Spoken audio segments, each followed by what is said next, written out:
Olá! Hoje a gente vai mergulhar fundo em um dos livros mais impactantes e, com certeza, mais polêmicos do nosso tempo, Deus, um Delírio, do Richard Dawkins. A proposta aqui é seguir o raciocínio dele passo a passo, para entender como ele constrói o argumento central que questiona as bases da crença religiosa. Bom, para começar, nada melhor do que essa citação do próprio autor. Isso aqui já deixa bem claro qual é a intenção dele, né? Ele não está só compartilhando umas ideias. A meta é ambiciosa, ele quer de fato transformar a visão de mundo de quem lê. É uma declaração que define o tom provocador do livro inteiro. E aqui está a premissa central, dita de forma bem direta. Para o Dawkins, a crença em Deus não é só uma opinião diferente ou uma questão de fé. Ele classifica como um delírio, ou seja, uma crença que persiste mesmo quando as evidências apontam para o lado contrário. Vamos ver exatamente como ele defende essa ideia tão forte. Então, para começar, vamos dar uma olhada na fundação de todo o argumento dele. Qual é o ponto de partida que sustenta a obra toda?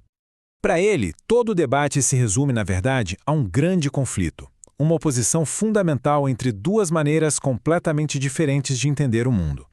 E aqui a gente vê esse contraste que move o livro inteiro. De um lado, temos a ciência, que funciona com base em evidências que podem ser testadas, verificadas e que, principalmente, está sempre aberta a corrigir seus erros. Do outro lado, segundo Dawkins, está a fé religiosa, que não só não precisa de provas, como muitas vezes celebra a crença justamente na ausência delas.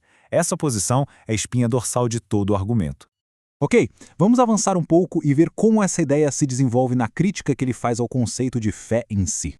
Essa definição é o ponto-chave de tudo. Na visão dele, fé não é só acreditar em algo sem provas. É um mecanismo que ativamente desestimula a busca por provas. É por isso que ele a chama de a grande desculpa, um tipo de salvo-conduto para não precisar pensar criticamente e avaliar as evidências. Para ele, isso é uma irresponsabilidade intelectual. E essa analogia é uma das mais poderosas do livro. Ele compara todo o campo da teologia com a fábula das roupas novas do imperador.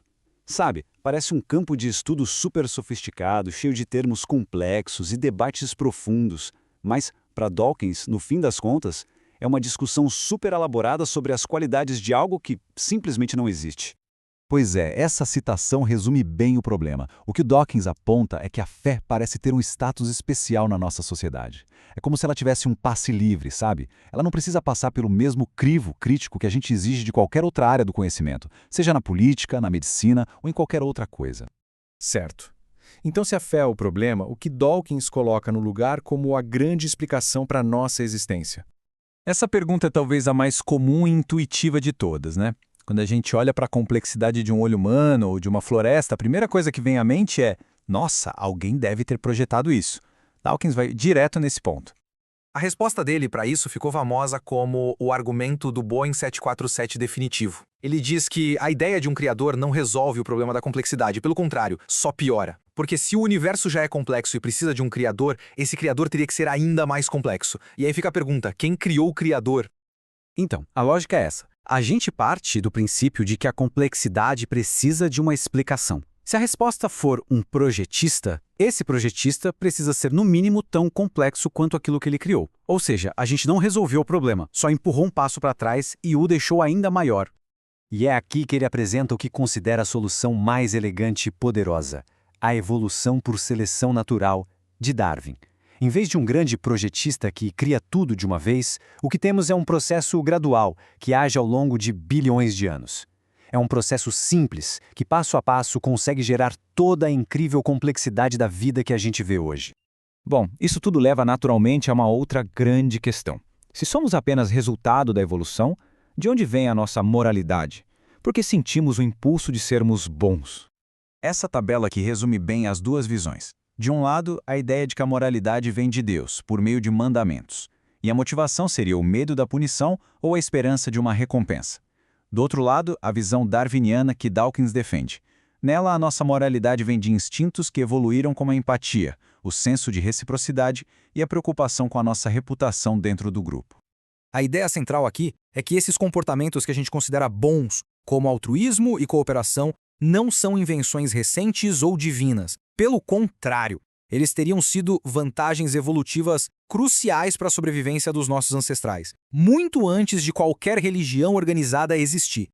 Agora vamos para a parte final, para a conclusão do livro. como todo esse argumento se transforma na visão que ele tem para o futuro da sociedade. E este é o grande chamado dele no final do livro. Ele não propõe substituir a fé pelo vazio ou pelo niilismo.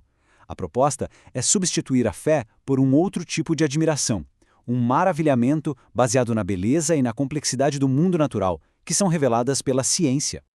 Essa frase, que na verdade veio de uma campanha publicitária para um documentário dele, virou um lema. É um convite à reflexão.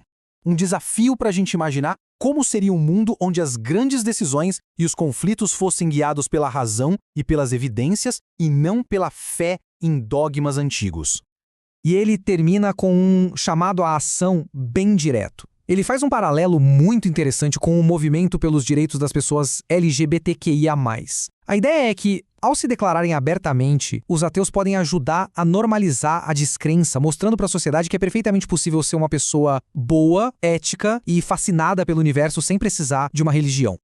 E no fim, a gente fica com essa que é a grande tensão do livro, e talvez do nosso tempo. Dawkins apresenta um argumento muito forte a favor da primeira opção, de que a fé é um delírio. Mas a questão sobre qual é o verdadeiro papel da fé na experiência humana, bom, essa continua sendo uma das mais debatidas até hoje.